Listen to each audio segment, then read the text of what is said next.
We got Brock Purdy versus Lamar Jackson MVP talk, and those two guys are playing against each other.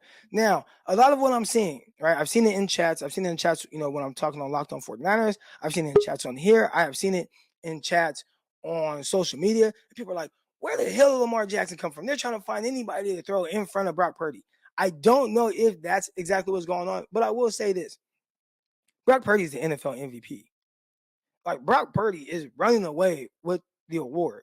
The only way Brock Purdy does not run away with the award is if he has 3 straight games like the Browns game, where he just did not play well. And because we've only seen Brock really play like that one time, I don't foresee any scenario where he does that for 3 straight games to end the season. So, in my eyes, Brock Purdy, who is the big favorite to win the MVP, will be the NFL MVP. Now, when you hear people talk about Lamar Jackson, I kind of phrased it like this, and I was talking to my guy Chris about it. All right. When Chris brought it up, he's like, why are they talking about Lamar Jackson? Why are they talking about that? And I'm like, look, at the end of the day, when people look back and they say, who is the 2023 NFL MVP? They're going to say Brock Purdy is. All right. But in every MVP race, there are multiple guys that have the opportunity to win MVP. So you can have one guy that's going to run away with it, and that is Brock Purdy. Christian McCaffrey probably should be in that mix. Tyreek Hill, he's kind of banged up the last couple of weeks. That might slow things down for him. But Brock Purdy is the guy. But there has to be other people that are at the very least up for the award.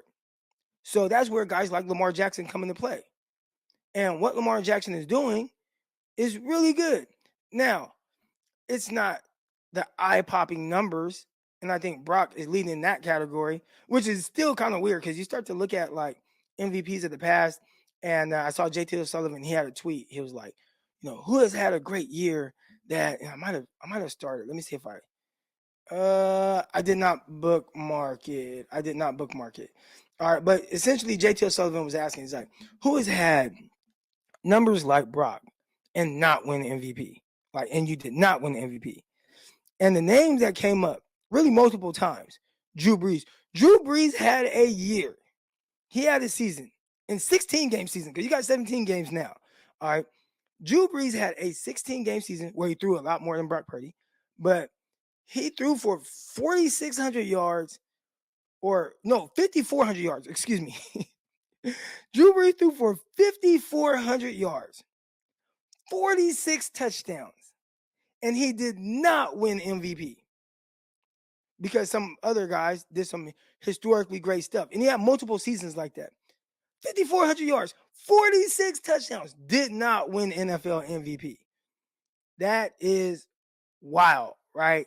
I mean, that's just a wild season. And this team was good, 13-3. So it's not even like, well, maybe he didn't play on that good of a team. No, he played in a really good team that actually got bounced out by the 49ers. 49ers versus Saints game, but played on a really good team. Got bounced out by the Niners. He had a historically great year and did not win NFL MVP. All right, now, this year with Brock Purdy, it feels like and this is my thoughts.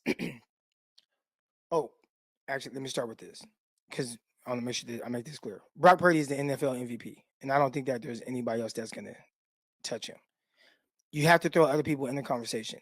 There's just other guys that might get a vote or two, maybe.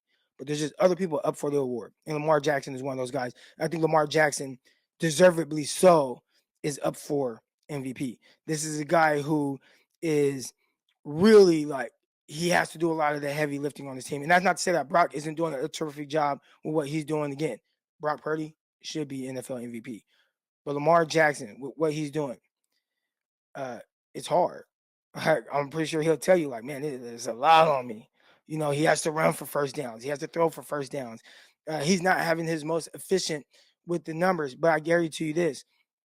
49ers right now, if I asked any of y'all, hey, man, 49ers play Baltimore Ravens. What's the first thing that comes to your mind? What's the first thing that you think the 49ers need to stop? What's the first thing you think the 49ers need to slow down? What's the first thing y'all think the 49ers need to prepare for? And I guarantee you, 99.9% of everybody in this chat will say, you're playing Baltimore, you got to prepare for Lamar. Like, that's what's on Lamar. So he's leading the team right now that everybody's preparing for him. And they are 11-3. They have the best record in the AFC. All right. Defense is playing well too. And again, we're going to get into their defense later in the week on Thursday or Friday. But ultimately, when you think about like MVP talk and you hear people inserting Lamar Jackson in that conversation, it's deservedly so for Lamar. He will not win it. Brock Purdy will win it. But if they're bringing up Lamar, it's because, again, he's leading the team, best team in the AFC right now. And if I ask you who you got a game plan for, y'all all gonna say Lamar. Now, if you flip it, and this is for people that are making a case against Brock, which I think at this point is probably silly. If you ask, hey, who you guys game planning for? Like, hey, Baltimore, who you they're gonna probably say Christian McCaffrey. Probably gonna say Deebo Samuel. They're definitely gonna say Kyle Shanahan. I think they said a few people before you get to Brock Purdy. And that's not to take away from Brock Purdy, what he's doing. But I think when you hear some people kind of push back on how important he is to the 49ers, which we know he's very important, it comes off like, I think that's why.